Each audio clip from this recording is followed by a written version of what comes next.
નસવાડીના મુસ્લિમ સમાજ દ્વારા વકફ બિલ અને યુનિફોર્મ સિવિલ કોડ સામે મૌન રેલી કાઢીને મામલતદારને આવેદનપત્ર આપ્યું હતું। કેન્દ્ર સરકાર દ્વારા સંસદમાં રજૂ કરાયેલા વકફ બિલ અને યુનિફોર્મ સિવિલ કોડના નિર્ણય સામે નસવાડી મુસ્લિમ સમાજે વિરોધ નોંધાવ્યો છે અને નુરાની મસ્જિદ 4 રસ્તાથી મામલતદાર કચેરી સુધીની મૌન રેલીમાં મોટી સંખ્યામાં મુસ્લિમ સમુદાયના લોકો એકત્રિત થઈ મૌન વિરોધ પ્રદર્શન કર્યું હતું અને પ્રદર્શનકારીઓએ વકફ બિલ પાછું ખેંચવા અને યુસીસીને ગેરબંધારણીય ગણાવી શરિયતમાં દખલગીરી બંધ કરવાની માંગ કરી હતી। મુસ્લિમ આગેવાનોએ જણાવ્યું હતું કે વકફની મિલકત મુસ્લિમ સમાજની છે અને તેના વહીવટમાં બિન મુસ્લિમોનો સમાવેશ ન થવો જોઈએ।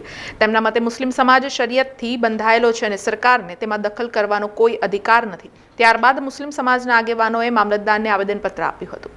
समस्त मुस्लिम समाज नसवाड़ी द्वारा जे पहलगाम में आतंकवादी हमलो थयो छे तेना विरोधने अंदर श्रद्धांजलि आपीए छे अने वकफ एमेन्डमेंट बिल अने यूसीसी नो जे काळो कायदो पसार थयेलो छे तेने विरोधमां नसवाड़ी मुस्लिम समाज नुरानी मस्जिद 4 रस्ताथी मौन रेली स्वरूपे नसवाड़ी मामलतदार साहेबने आवेदनपत्र आपेल छे अने जे यूसीसी नो जे काळो कायदो छे ते संविधाननी खिलाफ छे एना माटे अमे रेली स्वरूपे आवेदनपत्र आपेलो छे। तेनी अंदर અમારો સખત વિરોધ છે અને આ કાયદો રદ થવો જોઈએ। બીજું કે આજે નસવાડી તાલુકામાં નુરાની મસ્જિદ પાસેથી સેવા સદન સુધી મહિલાઓ અને પુરુષો સાથે મળી અને રેલીનું આયોજન કર્યું છે। વકફ બિલ અને યુસીસીના કાયદાના વિરોધમાં આજે મૌન રેલીનું આયોજન કર્યું છે।